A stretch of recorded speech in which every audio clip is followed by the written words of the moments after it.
ከሶስት አንዱ ይነበባል። የሆነ ምዕራፍ ክፍል ተመርጦ ማለት ነው ይነበባል ቅዳሴ ላይ። ከቅዱስ ጳውሎስ መልእክት ሁልጊዜም ይነበባል። ከቅዱስ ጳውሎስ መልእክታት ከ14ቱ አንዱ ተመርጦ ከሮሜ እስከ ዕብራውያን ካለው ውስጥ ተመርጦ ከዛ ውስጥ የሆነ ምዕራፍ የሆነ ክፍል ይነበባል። ከዛ ውጪ ካሉት ደግሞ የአዲስ ኪዳን መጽሐፍት አንዳቸው ወይ ከጴጥሮስ መልእክት ወይ ከይሁዳ መልእክት ወይ ከያዕቆብ መልእክት ወይ ከዮሐንስ መልእክት ወይ ከዮሐንስ ራእይ ከነዚህ ከአንዳቸው ደግሞ ተመርጦ ደግሞ ይነበባል። ሁሌም እንደዛ ደግሞ ይደረጋል። አውና ዛሬ ከነዚህ ከሶስቱ የአዲስ ኪዳን ክፍሎች የተነበቡትን አብረን እናነባለን ማለት ነው። የተነበበው ወንጌል ሉቃስ ነበር። ዛሬ እኛ ጋር የሉቃስ ወንጌል ነው የተነበበው። እንግዲህ ለይኮና እናንተ ጋር ባላቅም እኛ ጋር የቅዱስ ሉቃስ ወንጌል ነው የተነበበው። እሺ፣ ወይም ደግሞ የጌታችን የኢየሱስ ክርስቶስ ወንጌል ቅዱስ ሉቃስ እንደጻፈው ማለት ነው። ወንጌሉ የጌታ ኢየሱስ ነው። ሉቃስ ጽፎታል። ሉቃስ ምዕራፍ 24 ከቁጥር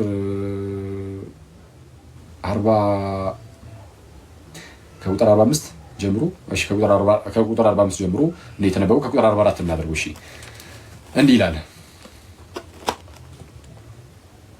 እርሱም አለ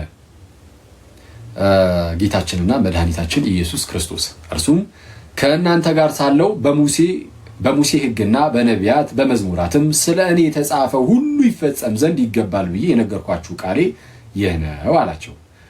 በዚያም ጊዜ መጽሐፍትን ያስተውሉ ዘንድ አእምሯቸውን ከፈተላቸው። ምን አለ? በዚያን ጊዜ መጽሐፍትን ጌታ ኢየሱስ ሞቶ ተነሳ እና ሞቶ ተነስቶ ያገኛቸዋል ምናምን ነገር እና ሐዋርያቱ በቃ በደንብ አልጸኑም ነበረ። በነገራችን ላይ ትንሣኤውን ከማየታቸው በፊት ሐዋርያቱ አልጸኑም እና በቃ የሆነ ሄድ መለስ አይነት ነገር ውስጥ ነበሩና ጌታችን ሲሰቀል ምናምን ነገር በቃ ሞተ በቃ ብሎ ነበር። በቃ ሞተ። አብሮን ያን ሁሉ ጊዜ እንደዛ ተስፋ አስደርጎ ነበር ምናምን፣ ግን በቃ አጣ ነው አይነት የሚመስል ነገር ውስጥ ገብተው ነበር። የኤማሁስ መንገደኞችንም ማየት ይቻላል። እንግዲህ ከዚህ ክፍል ቀደም ብለን ማለት ነው 20 ምዕራፍ መጨረሻ ላይ ወደ 24 ምዕራፍ መጀመሪያዎቹ አካባቢ ላይ 24 ምዕራፍ ላይ ቲንክ እዚሁ 24 ምዕራፍ ላይ የኤማሁስ መንገደኞች ወደ ኤማሁስ ሲሄዱ ጌታችን ኢየሱስ አግኝቷቸው ምናምን ነገር ሲያዋራቸው የነበሩት ማለት ነው እና መጽሐፍትን ሲተረጉምላቸው የነበሩ እና መጽሐፍትን ሲተረጉምልን ልባችን ይቃጠልብን ነበር ያሉት ሰዎች ማለት ነው። እና እነሱ ከነሱ ጋር እንደዚህ እየተገናኘ ይነጋገር ነበር ጌታ ኢየሱስ እና እነሱ የመሰላቸው በቃ ሞቶ የሚቀር ነበር የመሰላቸው። ለምን አልኳችሁ? ጌታችን ኢየሱስ የሚናገራቸውን ነገር በጣም በዛ ይጸኑ አልነበሩ ማለት ቀደም እንዳልኩት ሄድ መለስ አይነት ነገር ነበር። እንደዚህ ነገር ውስጥ ነበሩ። ትንሣኤ ግን በጣም ትልቅ አረጋጋጭ ነው። ሞቶ ተነስተው ካዩት አስቡት፣ ሞቶ እንደሚነሳ ምናምን ነግራቸው ነበረና ግን በዛ ደረጃ በእምነት በጣም የጠነከሩ ስላልነበሩ ልክ ሲሞት ይነሳል የሚለው ያን ያህል በጣም እንደው ልባቸው ላይ በደንብ በእምነት ደረጃ ይሉ አልወጣም። ተነስቶ አረጋግጦ ሲያሳያቸው ግን በቃ በእርሱ ላይ ያላቸው እምነት በጣም ከፍ ይላል ማለት ነው ያኔ እና ሰው ጌታችን ኢየሱስ ምን አለ? ከእናንተ ጋር ሳለው በሙሴ ሕግና በነቢያት በመዝሙራትም ስለ እኔ የተጻፈው ሁሉ ይፈጸም ዘንድ ይገባል ብዬ ነገርኳችሁ ቃሌ እኮ ይህ ነው አላቸው። በዚያም ጊዜ መጽሐፍትን ያስተውሉ ዘንድ አእምሯቸውን ከፈተላቸው ይላል። የብሉይ ኪዳን መጽሐፍትን ያነባሉ፣ የሕግ መጽሐፍትን፣ መዝሙራትን፣ ነቢያቱ ምናምን ያነባሉ። ግን የብሉይ ኪዳን መጽሐፍት በሐዲስ ኪዳን ብርሃን መገለጥ አለባቸው የሚባለው ለዚህ ነው። ጌታ ኢየሱስ መጽሐፍትን በደንብ እንዲበራላቸው ይገልጥላቸው ጀመር። ዝም ብለህ አንበበ በራስህ ከተረዳ ሁሌ ስህተት ውስጥ ትወድቃለህ። ልክ እንደ ኢትዮጵያዊ ጃንደረባ ማለት ነው። በዚህ በሐዋርያት ሥራ ምዕራፍ 8 ላይ ፊልጶስ ሄዶ ሲያገኘው የኢትዮጵያዊ ጃንደረባ ኢሳይያስን ያነባል። ትንቢት ነው የሚያነበው። ኢሳይያስን ያነባል። ኦኬ የምታነበውን ታስተውለዋለህን አለው። አይ የሚያስተምረኝ ሳይኖር እንዴት አለ። የሚያስረዳኝ የሚያሳየኝ ሳይኖር እንዴት አድርጌ አለ። ያኔ ከዛ መጽሐፍ ጀምሮ ወንጌልን ሲሰብክለት እናያለን ማለት ነው ፊልጶስን እና ጌታችንም ሞቶ ከተነሳ በኋላ ከሐዋርያቱ ጋር እየተገናኘ ያስተምራቸው ነበር እና ምን አለ? ኦኬ በዚያን ጊዜ መጽሐፍትን ያስተውሉ ዘንድ አእምሯቸውን ከፈተላቸው፣ እንዲህም አላቸው ክርስቶስ መከራ ይቀበላል፣ በሶስተኛውም ቀን ከሙታን ይነሳል፣ በስሙም ንስሐና የኃጢአት ስርየት ከኢየሩሳሌም ጀምሮ በአሕዛብ ሁሉ ይሰበካል ተብሎ እንዲሁ ተጽፏል አለ። ቃል በቃል እንዲህ ላይ ይጻፍ ይችላል፣ ግን በውስጡ እንደዚህ አይነት ሜሴጅ እንደዚህ መልእክት በብሉይ ኪዳን መጽሐፍት ውስጥ በሕግ በነቢያት በመዝሙራት መጽሐፍት ውስጥ ግን መልእክቱ ተላልፏል። ስለዚህ እሱን እንዲመለከቱ እሱን መመልከት የሚችሉበትን አይን ይሰጣቸዋል ወይም እሱን ይገልጥላቸዋል ማለት ነው ጌታችን ኢየሱስ። እናንተም ለዚህ ምስክሮች ናችሁ፣ እነሆም አባቴ የሰጠውን ተስፋ እኔ እልክላችኋለሁ። ቅዱስን መንፈስ ማለት ነው። አባቴ የሰጠውን ያንን ተስፋ መንፈስ ቅዱስን የሰጠውን ተስፋ እኔ እልክላችኋለሁ። አስቀድሞ በኢዩኤል ላይ ተነግሮ ነበረ። ትንቢተ ኢዩኤል ላይ ምን ብሎ ተነግሮ ነበረ? ምንድነው? በስጋ ሁሉ ላይ ከመንፈሴ አፈሳለሁ የሚል ታላቅ የሆነ ተስፋ ተሰጥቶ ነበር። አባቴ የሰጠውን ተስፋ እኔ እልክላችኋለሁ፣ እናንተ ግን ከላይ ኃይል እስክትለብሱ ድረስ በኢየሩሳሌም ከተማ ቆዩ አላቸው። ኃይል እስክትለብሱ ድረስ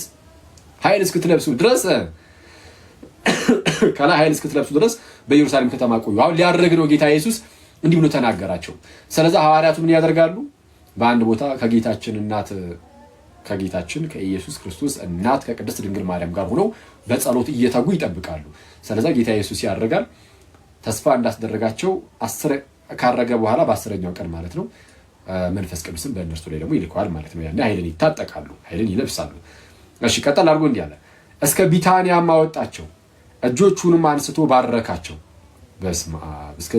እስከ ቢታንያ አወጣቸውና እጆቹን አንስቶ ባረካቸው። ጌታ ኢየሱስ እጆቹን አንስቶ ሐዋርያትን ሲባርክ አስቡት። ሲባርካቸውም ከእነርሱ ተለየ፣ ወደ ሰማይም አረገ። እነርሱም ሰገዱለትና በብዙ ደስታ ወደ ኢየሩሳሌም ተመለሱ፣ ዘወትርም እግዚአብሔርን እያመሰገኑ እየባረኩ በመቅደስ ኖሩ ይላል። ጌታ ኢየሱስን ሲያርግ ቀጥታ አዩት ማለት ነው። አሁን ሰሞኑን እርገት አልነበረ?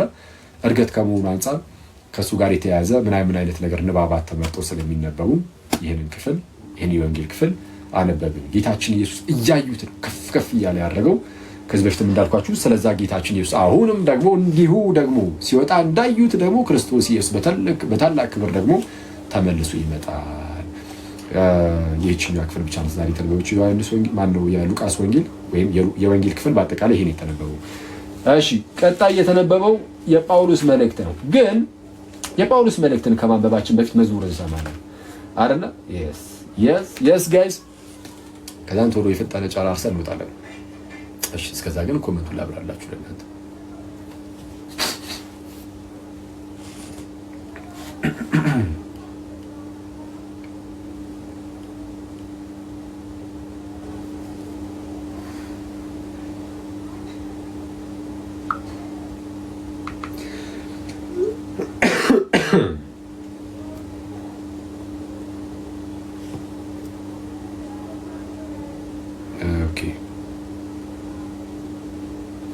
እስቲ ምን እንክፈት? እሺ አምሩ ባህር ዛሬ ኦፍ ኮርስ አንድ ባይዚ በጣም ነጠላ ራሱን የቻለ ቫይብ ነጠላ በጣም ጸዴ ነው። ነገራችን ላይ እኔ ብዙ ጊዜ ለምንድን ነው ነጠላ ማትለብሰው እባላለሁ። ኦኬ ስለሚያምርብኝ ነው ማለት አስፋብ ትፈልጉታላችሁ። አንድ አምሮብኝ መግባቱን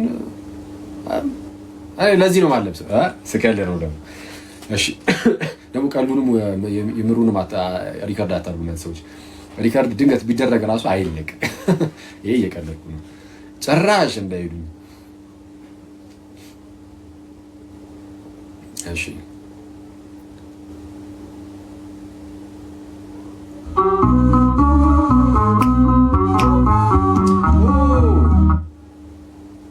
ለካ ዛሬ የአባታችን የአቡነ ተክለ ሃይማኖት መታሰቢያ በዓል ነው። 24 ነው መታሰቢያ ቀን ነው።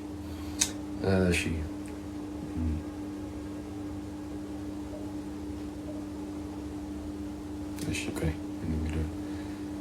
ይህንን እየሰማን ልሰርች አዘጋጅ ያኛው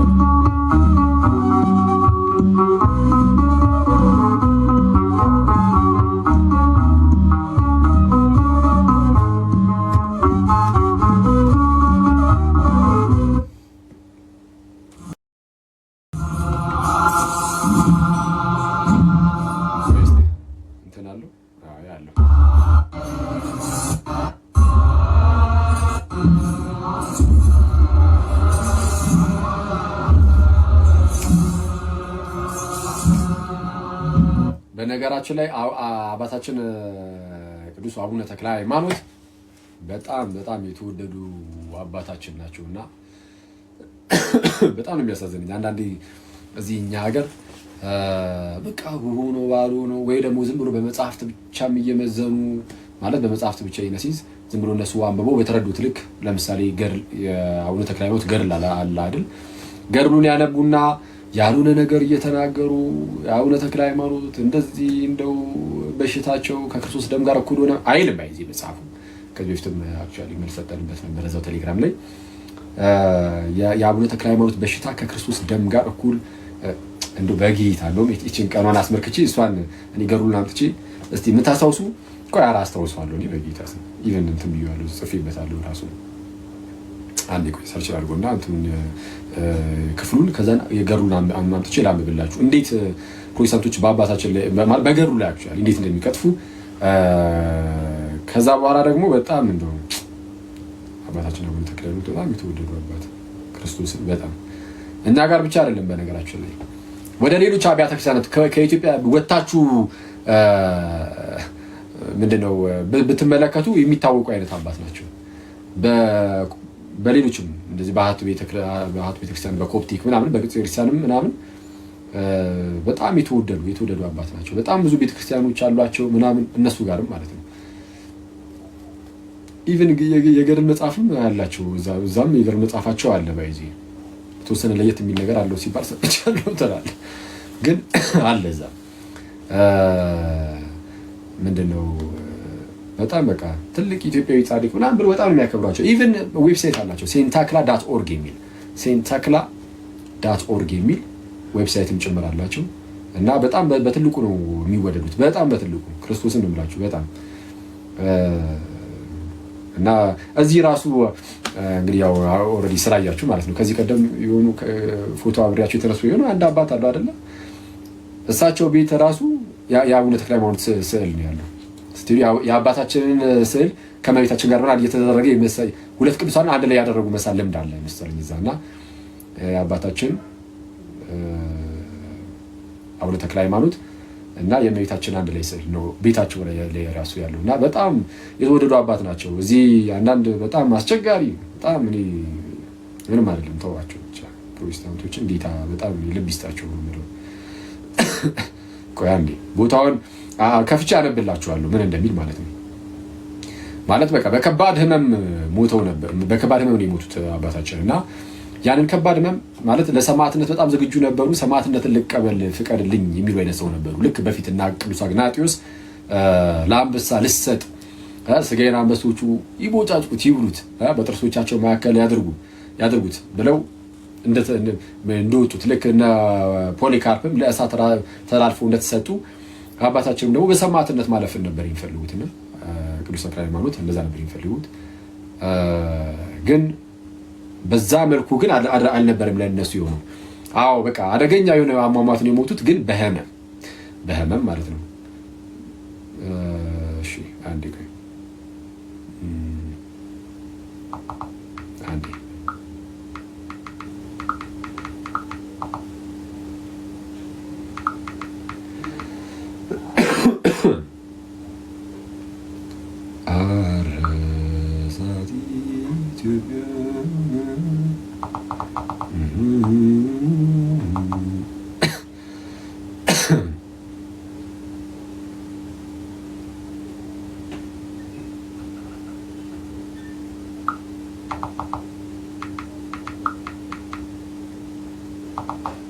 sad okay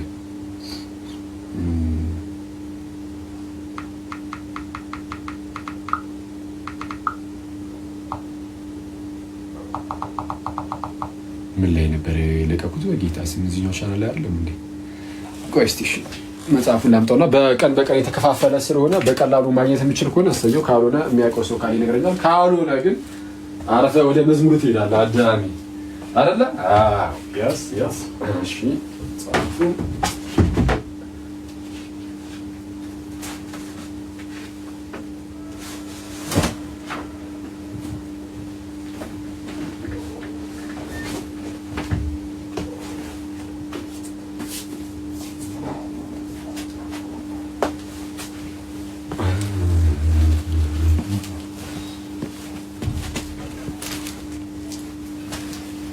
ታሪክ ላይ ራሱ ትማሩ አታስታውሱም ጋይስ?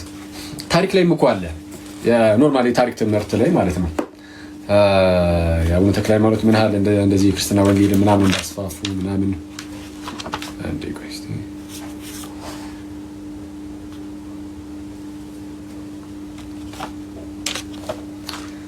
እስቲ ወደ በኋላ በኩል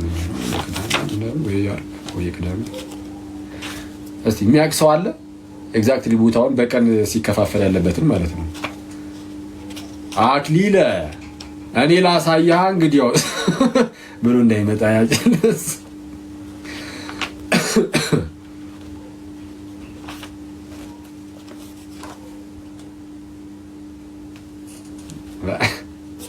አመጣውታ ድምፁ እሺ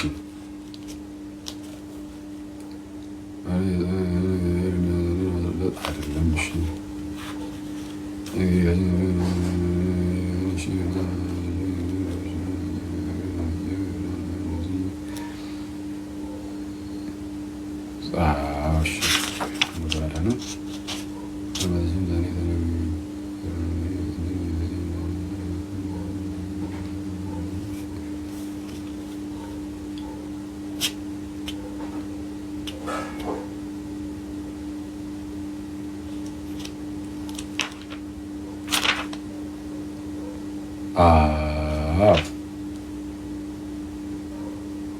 አገኙት አያክሊት እሺ እዛው ዘቀዳሚት ይላል ገድለ አቡነ ተክለ ሃይማኖት ዘቀዳሚት።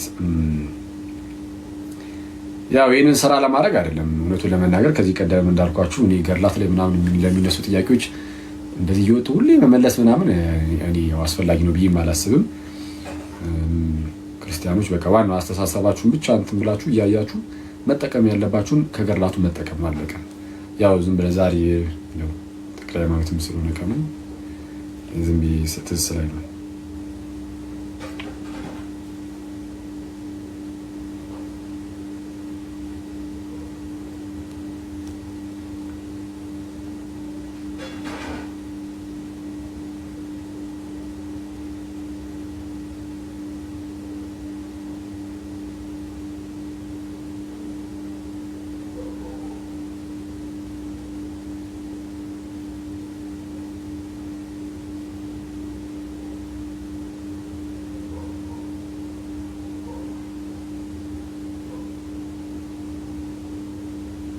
እሺ ያው በቃ እሺ ከዚህ ጀምር ይላምብ። እሺ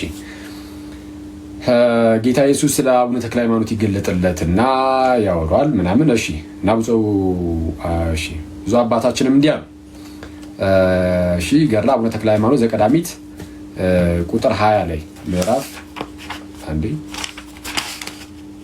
ኦኬ ምዕራፍ 54 ላይ ማለት ነው። ምዕራፍ 54 ከቁጥር 20 ጀምሮ ብዙ አባታችንም መጠኔ አይደለውን ይህን ሁሉ ክብር የሰጠኸኝ አቤቱ ለአንተ ክብር ምስጋና ይገባል። ነገር ግን በቸርነትህ ብዛት ሰውንም በመውደድህ ነው እንጂ በበጎ ስራ አይደለም ብሎ ዳግመኛ አቤቱ ነፍሴን በምን ትለያታለህ አለው። ብዙ አባታችን አቡነ ተክለ ሃይማኖት ለጌታ ኢየሱስ ማለት ነው ይሄን የተናገሩ ምን አሉ? ብዙ አባታችንም ማለት ጌታ ኢየሱስ ለእርሱ ለብዙ አባታችን ለአቡነ ተክለ ሃይማኖት የተለያየ ነገር እንደተናገረው ዘን ቀበል አደረገና አቡነ ተክለ ሃይማኖት ደግሞ ብዙ አባታችንም መጠኔ አይደለውን ይህንን ሁሉ ክብር የሰጠኸኝ አቤቱ ለአንተ ክብር ምስጋና ይገባል። ነገር ግን በቸርነትህ ብዛት ሰውንም በመውደድህ ነው እንጂ በበጎ ስራ አይደለም ብሎ ዳግመኛ አቤቱ ነፍሴን በምን ትለያታለህ አለ። አሁን ልክ ነፍሴን በምን ትለያታለህ? ጌታም በስራ ሁሉ እነሆ እኔን ተከተልክ ወዳጄ ተክለ ሃይማኖት ሆይ አሁንም በመንግስተ ሰማያት መንገስን ከኔ ጋር እንድትስተካከል በሞቴም ልትመስለኝ ይገባሃል። ሞቱን በሚመስል ሞት ከእርሱ ጋር ከተባበርን ትንሣኤን በሚመስል ትንሣኤ ደግሞ ከእርሱ ጋር እንተባበራለን። ወይም ደግሞ በመከራው ከመሰል ነው በክብሩም ደግሞ እሱን እንመስሏለን የሌለ ልክ እንደዛ ማለት ነው። በጳንጦሱ ሰው በጲላጦስ ዘመን እኔ ሰማዕት ሆኛለሁና ልክ በሞቴ ትመስለኛለህ አይደል ያለው። በጳንጦሱ ሰው በጲላጦስ ዘመን እኔ ሰማዕት ሆኛለሁና ነገር ግን ከጠላቱ እጅ አዳምን አድነው ዘንድ እጆቼን እግሮቼን በመቸንከር በመስቀል እንጨት ላይ ተሰቅዬ ሞትኩ እንጂ እንደ ሰው ሁሉ በሌላ የሞትኩ አይደለሁም። ለምን የሞትኩ ይነኝ አለ? ነገር ግን ከጠላቱ እጅ አዳምን አድነው ዘንድ እጆቼን እግሮቼን በመቸንከር በመስቀል እንጨት ላይ ተሰቅዬ ሞትኩ እንጂ እንደ ሰው ሁሉ በሌላ የሞትኩኝ አይደለሁም። ብፁዕ አባታችንም ጌታዬ ወደ ሰማዕትነት አደባባይ ሄጄ በስምህ እንድሞት እዘዘኝ አለው። ጌታም መጋደልንስ ፈጸምክ፣ ከሞት በቀር ምንም ምን አልቀረህም አለው። ብፁዕ አባታችን ለጌታ ኢየሱስ እኔ አዳምን ከኃጢአት ነፃ አወጣው ዘንድ ከጠላት እጅ ነፃ አወጣው ዘንድ እጆቼን እግሮቼን በመቸንከር በመስቀል ላይ በእንጨት ላይ ተሰቅዬ ሞትኩኝ እንጂ ሌላው ሰው እንደሚሞተው ሁሉ የሞትኩኝ አይደለሁም ሲለው ብፁዕ አባታችን ቀበል አደረገና ጌታዬ ወደ ሰማዕትነት አደባባይ ሄጄ በስምህ እንድሞት እዘዘኝ አለው። በኢየሱስ ስም እንድሞት ጌታዬ በስምህ እንድሞት በአደባባይ እንድሞት እዘዘኝ አለ።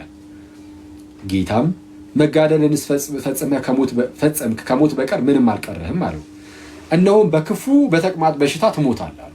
አሁን ጌታችን ኢየሱስ ያንን በስቃይ የመሞትን ነገር እንዲቀምስ ያደረገው በዚህ መልኩ ነው። አንዳንዶች ታርደው ሊሞቱ ይችላሉ። አንዳንዶች ለእሳት ተሰጥተው በስቃይ ሊሞቱ ይችላሉ። አንዳንዶች ለአንበሳ ለአናብስት ተሰጥተው ሲሞቱ አይተናል። አባታችን ደግሞ በዚህ በክፉ በሽታ ማለት ነው እሷንም እንደ ስቅላቴና ከአንተ በፊት እንደነበሩ ሰማዕታት ደም እቆጥርልሃለሁ። ለክ ጴንጤዎች ይህንን ነው አዛብተው ሰዎችን ለማጭበርበር የሚሞክሩት። የተክለ ሃይማኖት ተቅማጥ ከክርስቶስ ደም ጋር እኩል ሆነ ብሎ በአደባባይ ወጥቶ ይናገራሉ። ጌታ ኢየሱስ ግን የተናገረው ምንድነው? እኔ አዳምን ከጠላቱ እጅ ለማዳን አሁን እንደዛ አድርጌያለሁ እና ብዙዎች ያው በሞቱ ለመምሰል የሞቱት ሞት አለ አይደል የሰማዕታት ሁሉ እንደዛ እቆጥርልሃለሁ እያለው ነው። ምንድን ያለው? እሷንም እንደ ስቅላቴና ከአንተ በፊት እንደነበሩ ሰማዕታት ደም እንደምን እንደ ስቅላቴና ከአንተ በፊት እንደነበሩ ሰማዕታት ደም እቆጥርልሃለሁ። ስለዛ እንደ ሰማዕትነት እቀበላለሁ ይህንን በሽታህን ሰው እንደ ሰማዕትነት እቆጥርልሃለሁ አለው እንጂ ከኔ ደም ጋር ያንተ ይሄ በሽታ እኩል ነው በጌታ ስም የሚል ክርስቶስን ነው የምላችሁ። ይሉ ግን ምንድነው? ሰይጣን በጣም ክፉ ነው ጋይስ። ሰይጣን በጣም ክፉ ነው። እንደው ይሄን ብቻ አይደለም ያላችሁ አይደል? ቀጠል አድርጎ ደግሞ በዚች ገዳም በተቅማጥ በሽታ የሚሞቱትን ልጆችህንም ቁጥራቸውን ከሰማዕታት ጋር አደርጋለሁ። ቁጥራቸውን ስለዚህ የሰማዕትነትን ክብር ይሰጣሉ አያመልጥህም ነው። ስለዚህ አባታችን በዛ በሽታ ሲሞት የዛ የሰማዕትነትን ክብርን አላጣም ነው እንጂ ከኔ ደም ጋር ያንተ በሽታ እኩል በጌታ ስም እኛ ወተን ነው የምናወግዘው። እኔ ሌላ ሰው ባያወግዝ ራሱ እኔም አንድ ግለሰብ እዚህ ውስጥ ያለ አንድ ግለሰብ በፍጹም ውሸት ነው ብሎ መናገር ይችላል። አንድ ኦርቶዶክስ ተነስቶ የአባታችን በሽታ ከክርስቶስ ደም ጋር እኩል ነው የሚል ቢኖር ግን ገና ከጅምሩ ቤተ ክርስቲያኔ እንዲህ ያለ ነውርን አታስተምርም። እና ፕሊስ እኔ ጴንጤ ወንድመቶቼ በጌታ ኧረ ልብ ግዙ በጌታ ስም የምሬ ነው ክርስቶስን። እኔ ሰው በውስጡ ክርስቶስ ቢኖር ኖሮ እመኑኝ በሐሰት በተአምር ማንንም አይከስም። በሐሰት ብቻ አይደለም በማያውቁት ነገር። ምክንያቱም ከታች ያሉት እንግዲህ አሁን የሚነግሯቸው ምናምን እየወጡ ይኸው ምናምን እያሉ የሚናገሩት ልጆች አሉ አይደለ? ከላይ ያሉት ከታች የሚሰሙ ደግሞ ወንድም እህቶቻችን አሉ ጴንጤዎች። ምንም በማያውቁት ነገር እነሱ ሲናገሩ የሰሙትን ብቻ መተው እንዴ የአቡነ ተክለ ሃይማኖት ተቅማጥ እንደዚህ ሆኖ ምን ይላል? አያውቅም እኮ ታልኩ። ያው አሁን ያነበብኩት ነው ያለው። ሌላ ነገር እንኳን የለም። ጌታ ኢየሱስ የሚያውቀው ሰው ውስጡ ክርስቶስ ሲኖር በማያውቀው ነገር ፕላስ ደግሞ እንደው በክፋት ብቻ እንዲሁ ተነሳስቶ በሌለ ነገር ለመክሰስ አይነሳም። እኔ ክርስቶስ በውስጣችሁ እንደሌለ አንዱ ማሳያ ይሄ ነው። ለእናንተ ልክ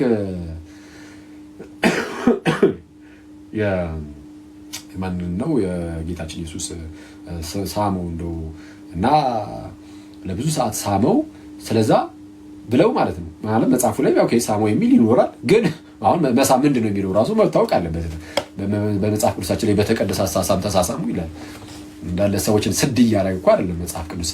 ኤኒዌይስ ብቻ ግን ሳመው ለብዙ ሰዓት የሚል ነገር አለ። ስለዛ በቃ ጌታ ኢየሱስ አንድን ቅዱስ አባት እንደዛ ስላደረገ ብለው የሚናገሩት ነገር ጌታ ኢየሱስ እነሱን ይቅር ይበላቸው እኔንም አሁን ይቅር ይበልኝ የእነሱን ነገር በማንሳቴ እና ይሄ ሆሞሴክሹዋሊቲን ተመሳይ ጾታ እንደዚህ አይነት ነገሮችን ከሱ ጋር አገናኝቶ የሚናገሩ እውር ጴንጤ እንዳለ ታውቃላችሁ ጋይስ? እዛ ሰይጣን ያደረበት ጴንጤ ይሄን ይቅርታ ጴንጤ ወንድሞቼ፣ እኔ ሁላችሁንም አላልኩም፣ ግን ይሄንን ከእንደዚህ አይነት ነገር ጋር የሚያገናኝ ጴንጤ በግልጽ በቃ ሰይጣን እየጋለበው ያለ እንደዚህ ልጓም አድርጎለት ማለት ነው። ሰይጣን ከጀርባው ላይ ተቀምጦ እንዲህ ከኋላ እየመታው እየጋለበው ያለ ሰው በቃ እንደዛ ነው። ጌታን በኢየሱስ ኧረ በስመ አብ። እኔ በጣም ጌታ ካልደረሰላችሁ በስተቀር ከእንደዚህ አይነት የሰይጣን እስራት በተአምር የምትላቀቁም አይመስለኝም። እና በተቻላችሁ አቅም መተቸት ካለባችሁ መተቸት ባለባችሁ መልኩ ተቹ። እኔ ራሴ ለምሳሌ መጽሐፍት ላይ ይሄ ስህተት ነው ብዬ አውቃለሁ። በነገራችን ላይ አይደል እኔ አላውቅም አውቃለሁ። አንድ መጽሐፍ ላይ ለምሳሌ ግን ከታሪክ አንጻር ምናምን በቃ ታሪኩ ይታወቃል። የሚታወቅ ታሪክ ከሆነ ይሄ ከታሪክ አንጻር እንደው ትክክል አይመስለኝም ብዬ አውጥቼ ተናግሬ አውቃለሁ። እንደናንተ አይነት እንደዚህ የእውር ነገር ግን ማንም ሰው አይሰራም ሰይጣን ከሌለበት ሰው በስተቀር። እና ሁሉን ነገር ከዛ ጋር አታገናኙ። ልክ አናጺ ያየው ሁሉ ቢስማር ይመስላል የሚባል ነገር አለ አይደል? በቃ ሁሌ እሱ ቢስማር ላይ ስለሆነ ያየው ነገር ሁሉ ቢስማር ይመስላል ወይ መዶሻ ይመስላል። ልክ እንደዛ እነሱ ቢሆን ያዩት ነገር ሁሉ ይሄ ከሆሞሴክሹዋሊቲ ጋር የሚገናኝ ወይ ምናምን እንግዲህ ወይ እንደዛ እንድንጠረጠራችሁ አታድርጉ ነው በጌታ። እና ኤልዌስ ብፁዕ አባታችን ጋር ያለው ነገር ይሄን ይመስላል። ለመንግስተ ሰማያትም ለአንተ ሰጣቸዋለሁ ይላል። እሺ በቃ እሺ እንደዚህ ያለው እንደው አጋጣሚ ቁጥር 24 ላይ ዘጋር ማለት ነው። ይህንንም ተናግሮ 3 ጊዜ ሳመውና ሰላምታ ሰጥቶት ወደ ሰማይ አረገ አለ ጌታ ኢየሱስ። ብፁዕ አባታችንን ይሄን ብሎ ተናገረው 3 ጊዜ ሳመውና ወደ ሰማይ አረገ። አሁን ይሄንንም ሲያዩ ሰይጣን ያለባቸው ሰዎች ጉድ ጉድ ጉድ ኢየሱስ 3 ጊዜ አቡነ ተክለ ሃይማኖትን ሳመው፣ በቃ የሆነ ነገር ተፈጠረ እንደዛ የሚሉት ጌታ ኢየሱስ አግኝቶ በሳመኝ። በስመ አብ እናንተ በጣም እውር በኢየሱስ እኔ አታናግሩኝ እንደው በጌታ ተውኝ። በጣም ግን በኢየሱስ እኔ እንደነዚህ አይነት ሰዎችን የሚሰማ ጴንጤ ራሱ በጣም ነው የሚገርመኝ። ክርስቶስን እንዴት እንደምትሰሟቸው ኧረ በጌታ እኔ ጴንጤ ፕሮቴስታንት ወንድሞቼ እኔ በጌታ ስም ከእንደነዚህ አይነት ሰዎች እኔ በትርቁ ነው የሚሻለው። ለማንኛውም ከሰው ብፁዕ አባታችን ብፁዕ አባታችን ገድሉ ምንም አለ ምንም ማለት ነው እሱ እንዳለ ይሁንና ቅዱሱ እንደ ቅድስናቸው ግን በእኛ ብቻ አይደለም በሌላውም ይታወቃል። ገድሉ ስህተት ነው ብትሉ ራሱ ማለት ነው ቅዱሱ ግን እንደ ቅዱስ ማለት ቅዱስ እንደመሆናቸው ጌታ ኢየሱስን መስሎ እንደመኖሩ ግን አቡነ ተክለ ሃይማኖት አለ። በእኛ ሀገር ብቻ የሚታወቅ አይደለም፣ በውጭ ዓለም ሳይቀር ይታወቃል። ከእኛ ሰምቶ ብቻ ደግሞ እንዳይመስላችሁ ከኢትዮጵያ ወደ እስራኤል ምናምን ወደ ሌላ ቦታ የሚሄድ ስለነበረ አቡነ ተክለ ሃይማኖት እዛ ሳይቀር አለ ታሪኩ። ስለዚህ ይታወቃል እና በጣም ድንቅ ተአምርን የሚያደርግ ነው። በምልጃው በጣም ነው የሚጠቀሙት በውጭ ዓለማት ያሉ ክርስቲያኖች ሳይቀሩ። ስለዚህ አሁን ምንድነው እኛ እንግዲህ በክርስቲያን ውስጥ ያለን ሰዎች ቤተክርስቲያን ማለት የምእመናን ህብረት አንድነት ማለት አይደለም፣ የክርስቲያኖች ህብረት አንድነት ነውና ይህ ህብረቱ አንድነቱ ምድር ላይ ያለን ተጋድሎ ላይ ያለን ሩጫ ላይ ያለን እኛ አለን። ሩጫቸውን የጨረሱ ደግሞ እነ ተክለ ሃይማኖት እነ ቅዱስ ጳውሎስና ሌሎችም ደግሞ አሉ። ከማን ጋር? ከጌታችንና ከመድኃኒታችን ከኢየሱስ ክርስቶስ ጋር። ገድሉን እርሱት ለጊዜው። እሺ አሁን ገድሉን እርሱትና ገድሉ ስህተት ቢሆን ራሱ ነው የምላችሁ። ቅዱሱ ግን ቅዱስ ነው፣ በቃ አለቀ። ማንም ምንም ሊያደርጉ አይችልም። ስለዚህ አሁን ሩጫቸውን የጨረሱ ቅዱሳን በዛ አሉ። ሩጫ ላይ ያለን እኛ አለን። በዚህ በሰማይ ያሉ ሩጫቸውን የጨረሱ ቅዱሳን አባቶቻችን እናቶቻችንና እንዲሁም እኛ ደግሞ ሩጫ ላይ ያለን ክርስቲያኖች ህብረት እሱ ነው ቤተክርስቲያን ማለት። ስለዚህ እዚህ ቤተክርስቲያን ውስጥ ስላለን ቅዱሳኖችን ምናምን አሁን በመዝሙራችን ላይ ስንጣራ ምናምን ምን እያለን መሰላችሁ? ያንን ህብረት እያስታወስን ነው። የስ ህብረታችን በዚህ ደረጃ ነው። ልክ በዕብራውያን መልእክቱ ምዕራፍ 12 ላይ ቅዱስ ጳውሎስ ወደ ህያው እግዚአብሔር ከተማ ደርሳችኋል አይደል የሚለው። አንዴ እሱን ላንብብላችሁና መዝሙሩን ከመስማታችን በፊት ዕብራውያን ምዕራፍ 12 ላይ እንደዚህ ይላል።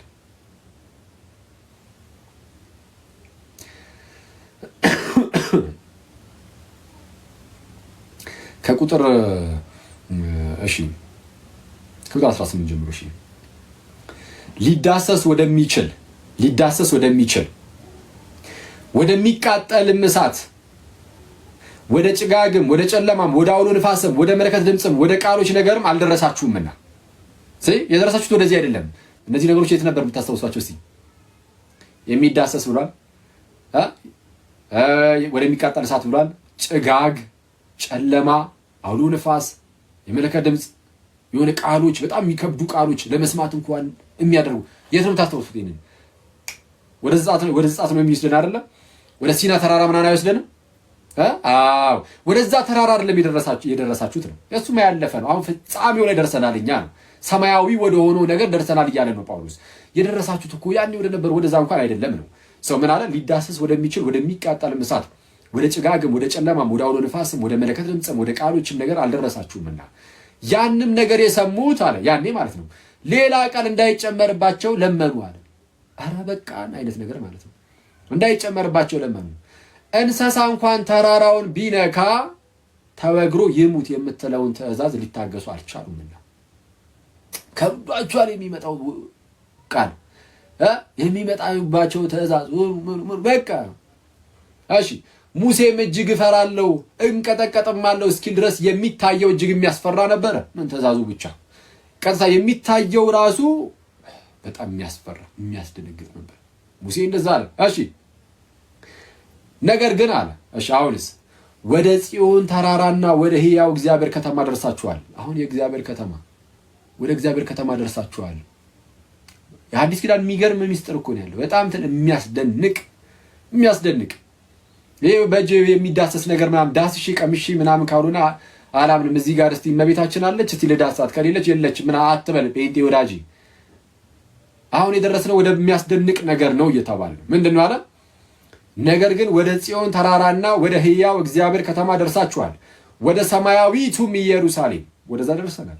በደስታም ወደ ተሰበሰቡት ወደ አላፋት መላእክት ወደ ተሰበሰቡት የአላፋት መላእክት ውስጥ ነው የገባ ነው። እሺ በሰማያትም ወደ ተጻፉ ወደ በኩራት ማህበር የሁሉም ዳኛ ወደሚሆን ወደ እግዚአብሔር ፍጹማንም ወደ ሆኑት ወደ ጻድቃን ምን መንፈሶች የአዲስ ኪዳን መካከለኛ ወደሚሆን ወደ ኢየሱስ ከአቤልም ደም ይልቅ የሚሻር ወደሚናገር ወደ መርጨት ደም ደርሳችኋል። አሁን የደረስነው ወደዚህ አይነት ወደ እግዚአብሔር ከተማ ነው። ወደ እግዚአብሔር ከተማ የእግዚአብሔር ከተማ አሁን አንድ ከተማ ውስጥ ነው ያለነው ከቅዱስ ጳውሎስ ጋር። የተለያየ ከተማ ያለን ይመስላችሁ? እኛ እዚህ ምድር ላይ ሆነን እነሱ ደግሞ ሩቅ ሆነው ከዛ በኋላ ሩቅ ለሩቅ በቃ እንደው መታየት ቀርቶ ምናምን ግንኙነታችን ተቋርጧል። እንደዚህ ይመስላችኋል? ነው አይደለም። በአዲስ ኪዳን የእግዚአብሔር ከተማ ውስጥ ነን። እኔም ጳውሎስም ያለ ነው።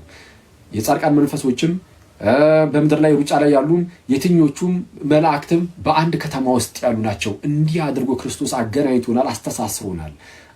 በክርስቶስ በኩል ተገጣጥመን እንዲህ አንድ ቸርች ነው፣ አንድ ቤተክርስቲያን ነው የሆን ነው። ስለዚህ አንድ ከተማ ውስጥ ስለሆነ ያለ ነው። አሁን ከጳውሎስ ጋር አንድ ከተማ ውስጥ ነኝ እኔ ከአቡነ ተክለ ሃይማኖት ጋር አንድ ከተማ ውስጥ ነኝ። ስለዚህ አሁን ቅዱሳንን ስናነሳ ስንጸልይ ምናምንም ሜንሽን ካደረግን ስማቸውን ስንዘምርም ስማቸውን ምናምን ሜንሽን ካደረግን ፕሮቴስታንት ወንድሞቻችን ያንን ህብረት ለማስታወስ ነው። ህብረታችን አሁን አንድ ላይ እንዳለን ለማሳወቅ ለማሳየት፣ በዛ አንድነቱ ደግሞ ዝም ብሎ እንደው ቲዮሬቲካል የሆነ ሳይሆን የምርም አንድነቱ አለ፣ ግንኙነቱ አለ። ኦኬ ከቅዱሳን ጋር አሁንም ህብረት አለን። ኦኬ እሱን ለማሳወቅ ነው። እና ሰው አቡነ ተክለ ሃይማኖት ደግሞ አንዱ ቅዱስ አባታችን ናቸው። ስለዚህ እስቲ የእሳቸውን ስም እየተነሳ ደግሞ የተዘመረበትን እስቲ አንድ መዝሙር እንስማ ማለት ነው።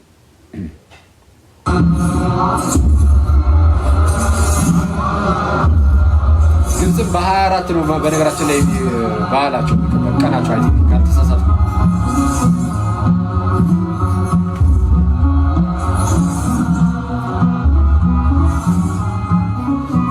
እንዳልኳችሁ ገድላቸው ስህተት ቢሆን ራሱ ቢገኝበት ራሱ ቅዱሱ ግን በቃ ቅዱስ ናቸው አለቀ። እና በጣም ልንጠቀምባቸው ይገባል፣ ልንጠቀምበት ይገባል። በአባታችን በብፁዕ አባታችን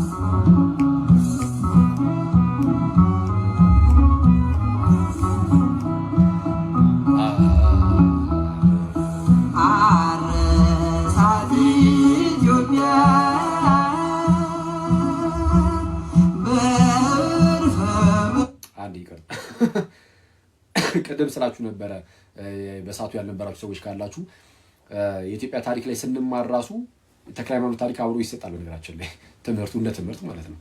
በምንድን ነው የሚነሳው? ክርስትና ስለመስፋፋቱ ሲነሳ ብፁዕ አባታችን ምን ያህል ክርስትና እንዳስፋፉ ማለት ነው። ምን ያህል ብፁዕ አባታችን ክርስትና እንዳስፋፉ እና እንደዛ ይሰጣል። እና መሀል ላይ ፕሮቴስታንት ወንድሞቼ ከሄድኩባችሁና ትንሽ ያው የሚያስከፋ ነገር ከተናገርኳችሁ ይቅርታ ምናምን ቅድም ስሜት ሆኜ፣ ግን እናንተም በጣም እንደው ብትቀንሱ ጥሩ ነው። እንደው ስልባችሁ ነው።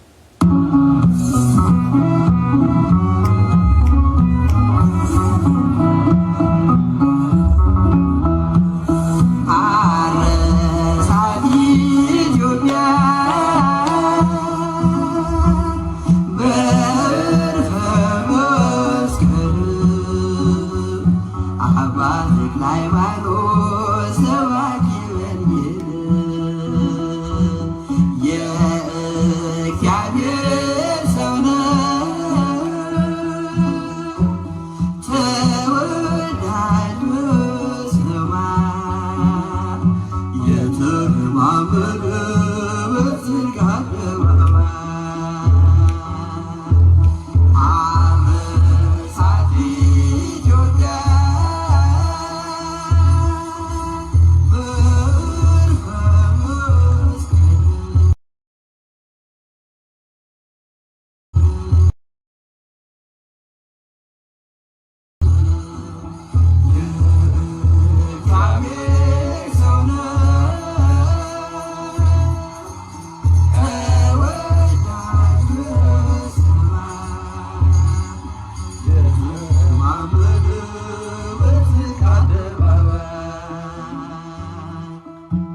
ደብረ ሊባኖስ ሂዱ ጋይስ፣ በጌታ ለተወሰነ ቀን ለ3 ቀን ቢሆን በጣም ፈውስና ጸሎቱ ቃሉ የተሰማ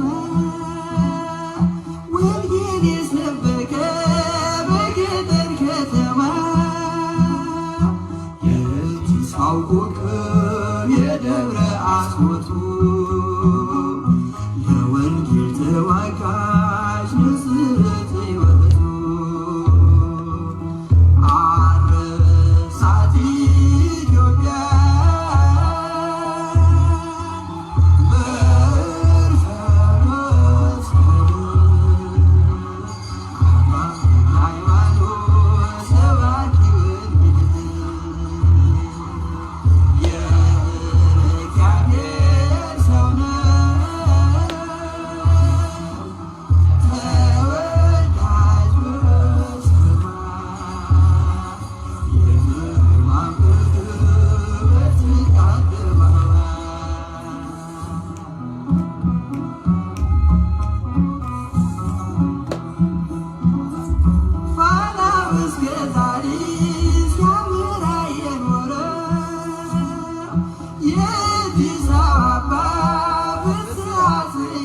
በፊት ፍስሐ ጽዮን ነበር ስሙ መጀመሪያ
የተረማመደ በጽድቅ አደባባይ የተረማመደ በጽድቅ አደባባይ። በጣም ደስ የሚል መዝሙር እና እንዳልኳችሁ እኔ በጣም በቅዱሳን አባቶች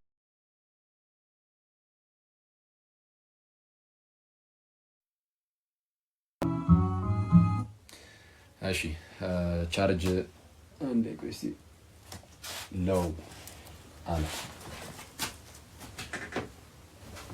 ችግሩ ደግሞ ምንድነው? እቺኛዋ ስልኬ ቻርጅ ሲሰካ የምትሞቀው ነገር አላት። እቺኛዋ ማለት ነው። ይሄ ማለት ግን ምን ማለት ነው? ምን ማለት ነው? ይሄን ስልኬ ይሞቃል ማለት ሌላ ስልክ ግን የለኝም ማለት ነው? አይደለም፣ ሌላ ስልክ አለኝ። እሺ አንዴ ቆይ እንዴት ነው ነገር ማቀርበው? እስቲ ቆይ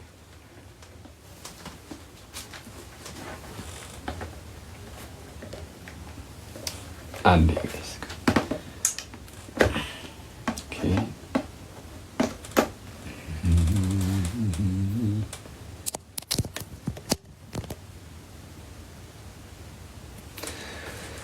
እሺ አሁን ደግሞ የጳውሎስን መልእክት እናነባለን አይደለ?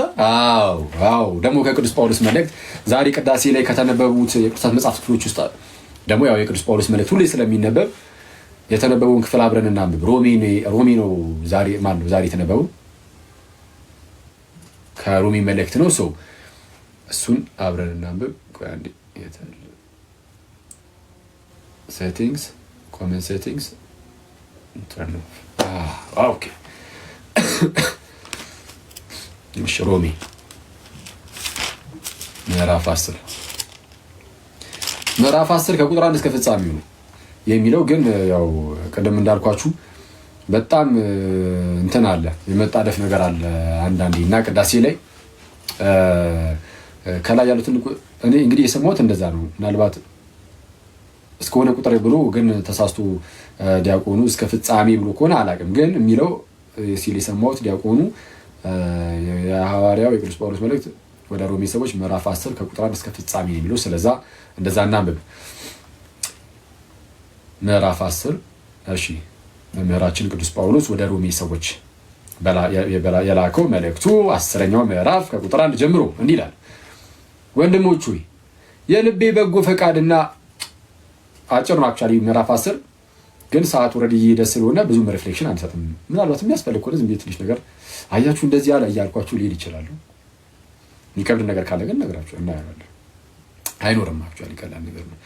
ወንድሞች ሆይ የልቤ በጎ ፈቃድና ስለ እስራኤልም ወደ እግዚአብሔር ልመናዬ እንዲድኑ ነው ይላል። ማለት ጳውሎስ ወደ እግዚአብሔር ልመናዬ ነው እስራኤላውያን እንዲድኑልኝ አለ። ማለት እስራኤላውያን የእግዚአብሔር ሕዝብ ተብሎ ተቀምጠው ኖሮ ምናምን ግን ጌታ ኢየሱስ ሲመጣ አንቀበልም ማለት።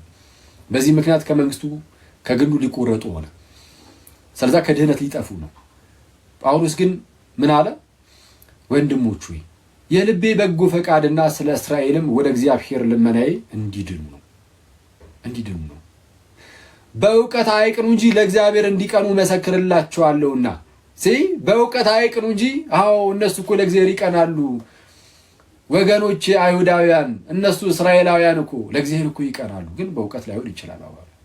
በእውቀት አይሆን እንጂ ለእግዚአብሔር ይቀናሉ ማለት ራሱ ቅዱስ ጳውሎስም አስቀድሞ የተርሴሱ ሳውል እየተባለ በዋናነት በሚጠራበት በዛ ጊዜ ለእግዚአብሔር በጣም ተቀንቶ ክርስቶስን ያሳድድ ነበር አይደል? ጳውሎስ ክርስቲያኖችን የሚያሳድድ ክርስቲያኖችን ቤተክርስቲያንን ማሳደድ ደግሞ ቤተክርስቲያን የክርስቶስ አካል ስለሆነች እርሱም ደግሞ ራሷ ስለሆነ ኢየሱስን ማሳደድ ነውና ክርስቶስን ያሳድድ ነበር። ስለዛ ጌታ ኢየሱስ በዛ በደማስቆ መንገድ ላይ ለቅዱስ ጳውሎስ ተገለጠለትና በብርሃን መልክ ጣለው መሬት ላይ አይኑ ማየት እስኪሳነው ድረስ ሳውል ሳውል ስለምን ታሳድደኛለህ የሚል ድምፅን አሰማው። ጌታ ኢየሱስ ከላይ ማለት ነው። ሳውል ሳውል ስለምን ታሳድደኛለህ? ጌታዬ አንተ ማን ነህ አለ። ያኔ ጳውሎስ አንተ የምታሳድደኝ የናዝሬቱ ኢየሱስ ነኝ አለ። አንተ የምታሳድደኝ የናዝሬቱ ኢየሱስ ነኝ። የመውጊያውን ብረት ብትቃወም በአንተ ላይ እኮ ይብሳል አለ።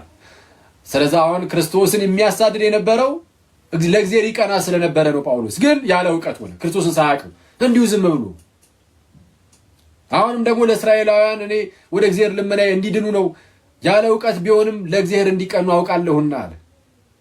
ስለዛ ምንም ነገር አሁን ያለው ይሄ ነገር ሊያድናቸው አይችልም። ለእግዚአብሔር መቀናታቸው ብቻ አያድናቸውም፣ ግዴታ በእውቀት መሆን አለበት። ስለዚህ አሁን እኛም ክርስቲያውያን ወንድም እህቶቼ ለሃይማኖታችን ስንቀና አንድ ጊዜ ለተቀበልነው አስተምህሮ ስንቀና ለክርስቲያናችን ስንቀና በእውቀት መሆን አለበት። ዝም ብሎ በልምድ ብቻ አይደለም፣ በእውቀት ደግሞ በእውቀት ሲሆን በደንብ ክርስቶስንም እያወቅ ነው፣ እግዚአብሔርን በደንብ እያወቅ ነው፣ ወደ ቅዱስ ሚስጥር በመጠጋት ምናምን እንጂ ዝም ብሎ ብቻ እንደዚሁ ሳይሆን በእውቀት እውቀት አንዴ ቆይ ጋይስ አንዴ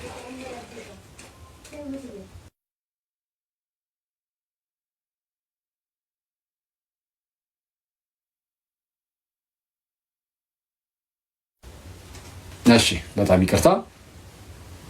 ኦኬ ሰው ምን አለ ቀጠል አድርጎ በእውቀት አይቅኑ እንጂ ለእግዚአብሔር እንዲቀኑ መሰክርላቸዋለሁና የእግዚአብሔርን ጽድቅ ሳያውቁ የራሳቸውን ጽድቅ ሊያቆሙ ሲፈልጉ ለእግዚአብሔር ጽድቅ አልታዘዙም። የሚያምኑ ሁሉ ይጸድቁ ዘንድ ክርስቶስ የሕግ ፍጻሜ ነውና። እኛ ሕግ አለን ይልና አይሁዳዊ ማለት ነው። አሁን ለእግዚአብሔር ይቀናሉ፣ ግን በክርስቶስ በኩል የተገለጠ የእግዚአብሔር ጽድቅ አለ። በነቢያት የተመሰከረለት የእግዚአብሔር ጽድቅ አሁን ተገለጠ ተብሎ እንደተነገረ በዚህ በሮሜ መልእክቱ ላይም አሁን ተገልጧል። እዚህ ሮሜ ምዕራፍ 3 ላይ ቁጥር 21 ላይ እንዲህ ይላል፣ አሁን ግን በሕግና በነቢያት የተመሰከረለት የእግዚአብሔር ጽድቅ ያለ ሕግ ተገልጧል። እርሱም ለሚያምኑ ሁሉ የሆነ በኢየሱስ ክርስቶስ በማመን የሚገኘው የእግዚአብሔር ጽድቅ ነው።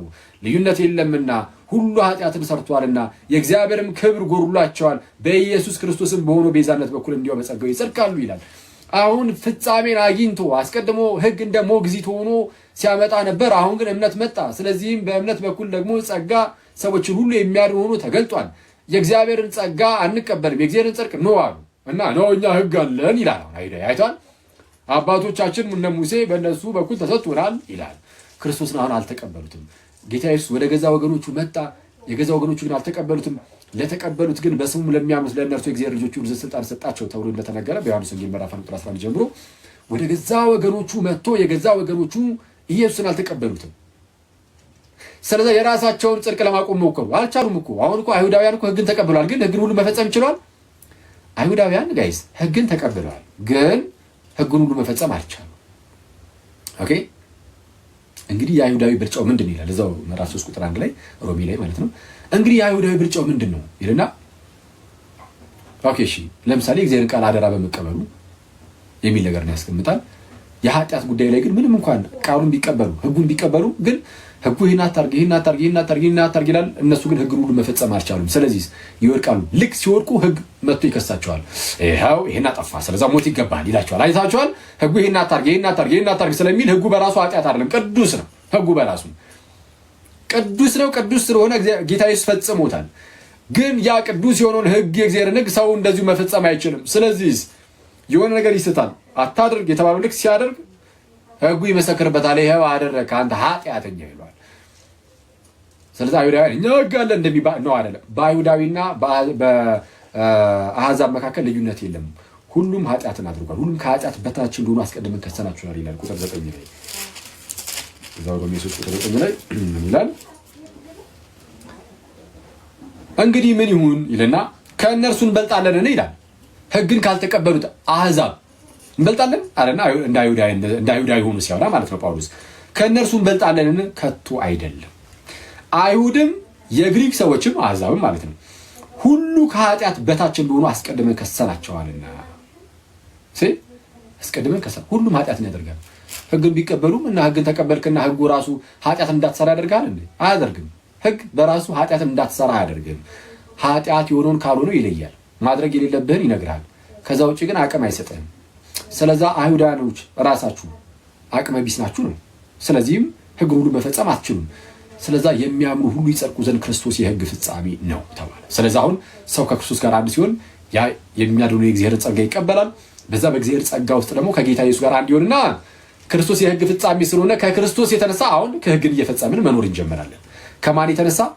ከክርስቶስ የተነሳ ኃጢአትን ሁሉ እምቢ እያለን መሄድ እንጀምራለን። የኃጢአት ባሪያ የነበርን እኛ አሁን ከኃጢአት ባርነት ነፃ ወጥተናል። አለቀ። ኃጢአት ልክ በፊት ላይ እንደሚገዛቸው እኛን ሊገዛን አይገባም። እሺ እንደዛ ነው። ስለዛ በክርስቶስ በኩል የሚገኘውን የእግዚአብሔርን ጽድቅ እምቢ አሉ አይሁዳውያን። ስለዛ ምን አለ ጳውሎስ? የእግዚአብሔርን ጽድቅ ሳያውቁ የእግዚአብሔርን ጽድቅ ሳያውቁ የራሳቸውን ጽድቅ ሊያቆሙ ሲፈልጉ ለእግዚአብሔር ጽድቅ አልተገዙም። የሚያምን ሁሉ ይጸድቁ ዘንድ ክርስቶስ የሕግ ፍጻሜ ነው እንዳይላል። ሙሴ ከሕግ የሆነውን ጽድቅ የሚያደርገው ሰው በእርሱ በሕይወት እንዲኖር ጽፏልና። አሁን ሙሴ በሰዓቱ እንግዲህ ያንን ሕግ የሚፈጽም ሰው ቴምፖራሪ የሆነ ነገር ቢሆንም ጊዜያዊ የሆነ ነገር ቢሆንም በጊዜው እንግዲህ እስካለው ጊዜ በሕይወት ይኖርበታል። ትክክል ነው።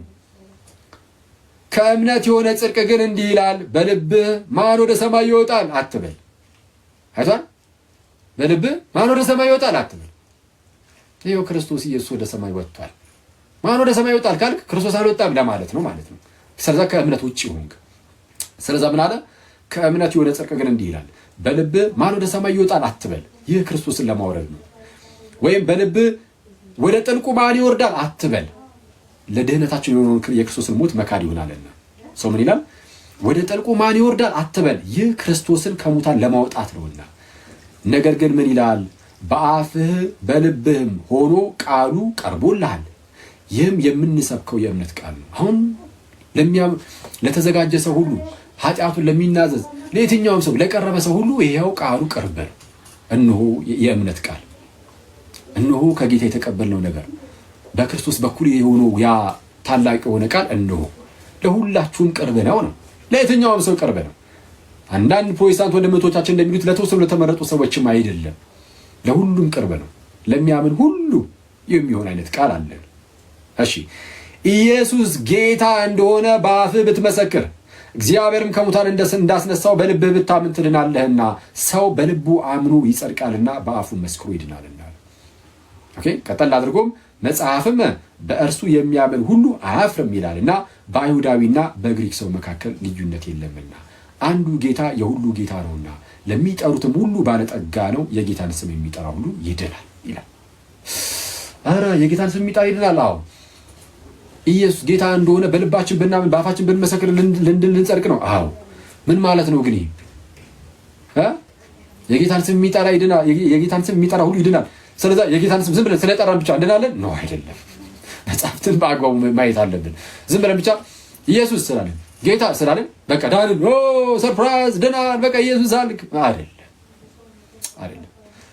እምነት አሁን እንግዲህ የጌታን ስም መጥራት የሚለውን ከእምነት ጋር አብሮ ስለሚያያይዘው ቀጠል አድርጎ ምን ይላል? ይኸው እዚሁ ጋር እንግዲህ ያላመኑበትን እንዴት አድርገው ይጠሩታል? ባልሰሙትስ እንዴት ልለክ?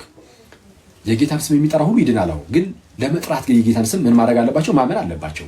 ስለዛ ባልሰሙትስ ይቅርታ፣ እንግዲህ ያላመኑበትን ነገር እንዴት አድርገው ይጠሩታል? ባልሰሙትስ እንዴት ያምናሉ?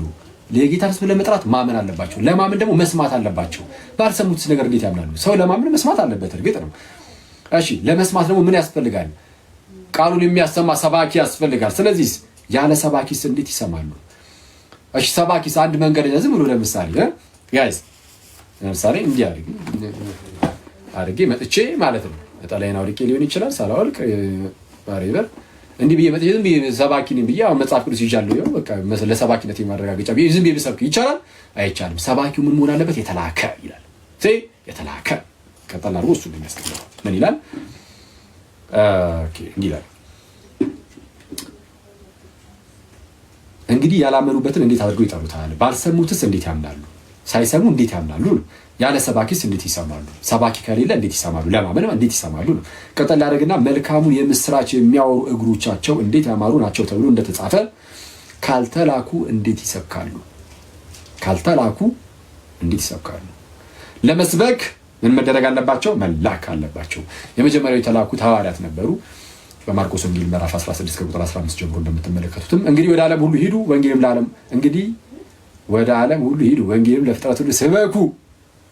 ካልተላኩስ እንዴት ይሰብካሉ አሉ ነበር የተባለው። ጌታ ኢየሱስ ደግሞ ሄዱ ስበኩ የተላኩ ናቸው። በማቴዎስ ወንጌል ምዕራፍ 28 ቁጥር 19 ላይም ወደ ዓለም ሁሉ ሂዱ አሕዛብንም በአብ በወልድ በመንፈስ ቅዱስ እያጠመቃችኋቸው ደቀ መዛሙርት አድርጓቸው እንዳለ ማለት ነው። ያዘዝኳችሁን ሁሉ እንዲጠብቁ ደግሞ አስተምሯቸው ብሏል እና እንዲያስተምሩ እንዲያጠምቁ እንዲሰብኩ ጌታ ኢየሱስ የላካቸው አስቀድሞ ሐዋርያትን ነው። አሁን ተመልከቱ እዚህ ጋር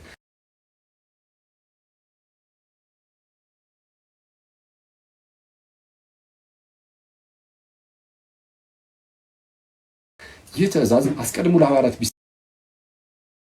ቢሰጥም በሐዋርያት ውስጥ ይህ ታላቅ የሆነ ተልእኮ የተሰጠው ለቤተ ክርስቲያን ነው። የጌታ ቤተ ክርስቲያን በማስተማር በመስበክ በማጥመቅ እስከ ዓለም ፍጻሜ ድረስ ትቀጥላለች። እነሆ እስከ ዓለም ፍጻሜ ድረስ ሁሉ ጊዜ ከእናንተ ጋር ነኝ አለ ጌታ ኢየሱስ። ከዛን ጊዜ ጀምሮ እስከ ዓለም ፍጻሜ እየሰበከች እያጠመቀች የምትኖር ቤተክርስቲያን ታስፈልጋለች። አለች አሁን ላይ አለች። ማናት? ሙሉ ወንጌል ነው። ሙሉ ወንጌል ከጥንት ጀምሮ ነበረች። የዛሬ 30 ዓመት 40 ዓመት 50 ዓመት እዚሁ ኢትዮጵያ ውስጥ የተጀመረች የሆነች እንግዲህ ቸርች ካል ነው ቸርች ነች። ኦኬ ከሐዋርያት ጀምሮ እያስተማረች እየሰበከች ይህን የስብከት አገልግሎት ይዛ እያጠመቀች የመጣች ቤተክርስቲያን እሷ ሐዋርያዊት ትባላለች። ከሐዋርያት ጀምሮ የመጣች በቅብብሎች እንደ ህብረት ቤተክርስቲያን ህብረት አለች። የምዕመናን አንድነት ህብረቱ በህብረት ደረጃ አለ ወይ? በዛ በህብረት ውስጥ ደግሞ እረኞች አሉ፣ ጳጳሳት አሉ ብሎናል ቅዱስ ጳውሎስ አይደል? በሐዋርያት ሥራ ምዕራፍ 20 ቁጥር 28 ላይ ጳውሎስ ምን አላቸው? እግዚአብሔር በገዛ ደሙ የዋጃትን ቤተክርስቲያንን ተጠብቋት ዘንድ መንፈስ ቅዱስ እናንተን ጳጳሳት አድርጎ ለሾመበት ለራሳችሁና ለመንጋው ተጠንቀቁ። ስለዚህ በቤተክርስቲያን ታሪክ ውስጥ ከጥንትም ጀምሮ ሐዋርያት ካለፉ በኋላም ጭምር እያሉም ጳጳሳት አሉ፣ ሁሌም ማለት ነው። በዛ ህብረት ውስጥ እረኞች አሉ፣ መንጋዎች አሉ፣ እኛ አለን፣ ጳጳሳት አሉ። ጳጳሳት ምናምን ይሄ እረኞች መንጋዎች ያሉበት እንዲህ የምታጠምቅ የምትሰብክ እንደዚህ አይነት ህብረት ከጥንት ጀምሮ የመጣችው የትኛዋ ናት? ተልእኮ ይሄ ካልተላኩስ እንዴት ሰብካሉ ተብሎ የለ የመስበክ ተልእኮ ያለው በቤተ ክርስቲያን ውስጥ ስለሆነ ከዚህ ቤተክርስቲያን ውጭ ያለ ሰባኪ እውነተኛ የተላከ ሰባኪ አይደለም። አሁን ወዴት ሁሉ ሰዳችሁ መሰላችሁ? የጌታን ስም የሚጠራ ሁሉ ይድናል። ግን የጌታን ስም ለመጥራት ማመን አለባቸው። ለማመን መስማት አለባቸው ብሎናል። ለመስማት ሰባኪ ያስፈልጋል። ሰባኪው የተላከ መሆን አለበት። አሁን ከነገርኳችሁ ውስጥ አንደኛው ከተቋረጠ ድህነት አይመጣም። ለምሳሌ ያልተላከ ቢሆን ሰባኪው ስለዛ ለምሳሌ አንድ ኦንሊ ጂሰስ ለምሳሌ መጥቶ ቢሰብክ የተላከ አይደለም። እሱ የተላኩ ሊል ይችላል ራሱ። ግን ኦንሊ ጂሰስ አሁን ባለፈው የተጀመረው ቤተ እምነቱ ዋነስ ፔንቴኮስታል የሚባሉት ከጴንጤዎች ጋር እኩል የመጡት ከጴንጤ ዲኖሚኔሽን ጋር ማለት ነው። መቶ ስላሴ የሚባል ነገር የለም ቢልህ ኢየሱስ ልክ እንደኛ ፍጹም ሰው አይደለም ብሎ የክርስቶስን ፍጹም ሰውነቱን አምላክነቱን ሳይሆን ሰውነቱን ደግሞ ቢክድ የኢየሱስ ክርስቶስን ወልድነቱን ቢክድ ማለት አብ ብቻ ነው ቢል አብ ብቻ ነው አይደለም። አክቹዋሊ አብ ነው ቢል ራሱ በስላሴ ውስጥ አብ አይደለም ኢየሱስ። ለኛ የሱ ፍጥረቶቹ ከመሆናችን አንፃር አባታችን ልንለው እንችላለን ጌታ ኢየሱስን። ግን በስላሴ ውስጥ ግን ኢየሱስ አብ አይደለም ወልድ ነው። እነሱ ኦንሊ ጂሰሶች አብ ነው ይላል መጥተው። አሁን ከነሱ ብትሰማ አመንክ፣ የነሱ ነገር አምነ የጌታን ስም